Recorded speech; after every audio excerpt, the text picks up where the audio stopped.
ನಮಸ್ಕಾರ ವೀಕ್ಷಕರೇ. ಚಿಂತಾಮಣಿಯ ಶಾಸಕರು, ಉನ್ನತ ಶಿಕ್ಷಣ ಹಾಗೂ ಚಿಕ್ಕಬಳ್ಳಾಪುರ ಜಿಲ್ಲಾ ಉಸ್ತುವಾರಿ ಸಚಿವರಾದ ಡಾಕ್ಟರ್ MC ಸುಧಾಕರ್ ಅವರು ತಾಲೂಕಿನ ಕಾಗ್ತಿ ಗ್ರಾಮ ಪಂಚಾಯಿತಿ ಬಡಗವಾರಹಳ್ಳಿ ಗ್ರಾಮದ ಕಾಲೋನಿಯ ರಸ್ತೆ ಅಭಿವೃದ್ಧಿ ಕಾಮಗಾರಿಗೆ ಪೂಜೆ ಸಲ್ಲಿಸಿ ತದನಂತರ ಮಾತನಾಡಿ, ಕೈಗಾರಿಕೆಗಳಿಗೆ ಜಮೀನು ಗುರುತಿಸುವಲ್ಲಿ 10 ವರ್ಷಗಳಲ್ಲಿ ಗಮನ ಹರಿಸಲಿಲ್ಲ ಎಂದು ಮಾಜಿ ಶಾಸಕ JK ಕೃಷ್ಣಾರೆಡ್ಡಿ ಹೆಸರು ಪ್ರಸ್ತಾಪಿಸದೆ ಪರೋಕ್ಷವಾಗಿ ವಾಗ್ದಾಳಿ ನಡೆಸಿದರು.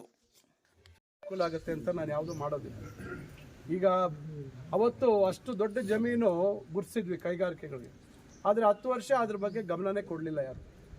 ಈಗ ನಂತರ ನಾವು ಬರೋಷ್ಟೊತ್ತಿಗೆ ಅದು ಸುಮಾರು 280 ಎಕರೆ ಸೋಮಯಾಜನಹಳ್ಳಿ ಸರ್ವೆ ನಂಬರ್ 80ರಲ್ಲಿ ಡೀಮ್ಡ್ ಫಾರೆಸ್ಟ್ ಅಂತ ಆಯಿತು. ನಂತರ ಅದನ್ನೆಲ್ಲ ಉಳ್ಕೊಂಡು ಕೂತೆ ನಾನು ಸುಮಾರು 8 ತಿಂಗಳು ಒದ್ದಾಡ.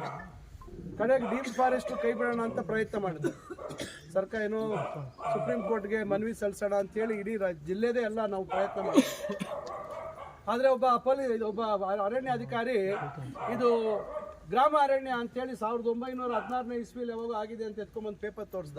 ಅಲ್ಲಿಗೆ ಮುಗಿದೈತೆ ನಮ್ಮ ಆಸೆ ಎಲ್ಲ ಬಿಟ್ಬಿಟ್ವಿ. ಆದರೆ ನಾನು ಅಲ್ಲಿಗೆ ಬಿಡಲಿಲ್ಲ. ನಾನು ಅವತ್ತೇ ಏನು 790 ಎಕರೆ ಗುರ್ಸಿದ್ವಿ.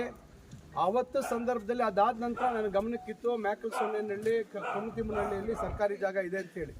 ಆಯ್ತು, ಇದಾಗಲೇ ಆಮೇಲೆ ಮಾಡೋಣ ಅಂತಿದ್ದೆ. ಆದರೆ ಇದನ್ನು ಯಾರೂ ಗಮನಿಸಿರಲಿಲ್ಲ 10 ವರ್ಷ.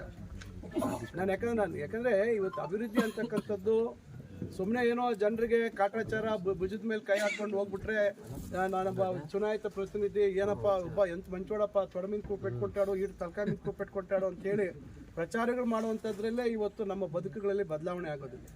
ನಾವು ಏನಿದ್ರು ಇವತ್ತು ನಮ್ಮ ಬದುಕುಗಳಲ್ಲಿ ಬದಲಾವಣೆ ಆಗಬೇಕಾದ್ರೆ ನಮಗೆ ಬೇಕಾಗಿರ್ತಕ್ಕಂಥ ಸೌಲಭ್ಯಗಳು ಏನು ಮಾಡಬೇಕು, ನಾಳೆ ನಮ್ಮ ಬದುಕನ್ನು ಬದಲಾವಣೆ ಮಾಡ್ತಕ್ಕಂಥ ನಿರ್ಣಯಗಳನ್ನು ನೀವು ಕೊಟ್ಟಿರ್ತಕ್ಕಂಥ ಒಂದು ಸಹಕಾರ, ನಿಮ್ಮ ಓಟಿನ ಒಂದು ಋಣ ತೀರಿಸ್ಕೊಳ್ತಕ್ಕಂಥ ಕೆಲಸವನ್ನು ನಾವು ಯಾರೇ ಜನಪ್ರತಿನಿಧಿಗಳು, ಚಿಂತಾಮಣಿ ಒಂದೇ ಅಲ್ಲ, ನಮ್ಮ ದೇಶದ ಪ್ರಜಾಪ್ರಭುತ್ವದ ವ್ಯವಸ್ಥೆಯಲ್ಲಿ ಏನು ಬಾಬಾ ಸಾಹೇಬ್ ಅಂಬೇಡ್ಕರ್ ಅವರು ಕೊಟ್ಟಿರ್ತಕ್ಕಂಥ ಸಂವಿಧಾನ ಏನು ನಮಗೆ ಅದರ ಅಡಿಯಲ್ಲಿ ನಮಗೊಂದು ಜವಾಬ್ದಾರಿ ಕೊಡ್ತದೆ, ಆ ನಿಟ್ಟಿನಲ್ಲಿ ನಾವು ಕೆಲಸ ಮಾಡಬೇಕೇ ವಿನ ಸುಮ್ಮನೆ ಕಾಲಹರಣ ಮಾಡಿಕೊಂಡು ಇನ್ನೊಬ್ಬರ ಬಗ್ಗೆ ಟೀಕೆ ಮಾಡಿಕೊಂಡು ಇನ್ನೊಬ್ಬರದ್ದು ಸಮಸ್ಯೆಗಳನ್ನೇ ನೀವು ದೊಡ್ಡದಾಗಿ ಮಾಡಿಕೊಂಡು ಅವರದ್ದನ್ನೇ ನೀವು ಏನೋ ಅವ್ರನ್ನ ಇದು ಮಾಡಿಬಿಟ್ರೆ, ಏನೋ ವಿಚಾರಗಳು ಹೇಳಿಬಿಟ್ರೆ ನಿಮಗೆ ನಾಳೆ ಸುಗಮವಾಗಿ ನೀವು ಇಲ್ಲೇ ಶಾಶ್ವತವಾಗಿ ಅಧಿಕಾರದಲ್ಲಿ ಇರ್ಬೋದು ಅಂತಕ್ಕಂಥ ಭಾವನೆಯಲ್ಲಿ ಕೆಲವರು ಇದ್ದಾರೆ.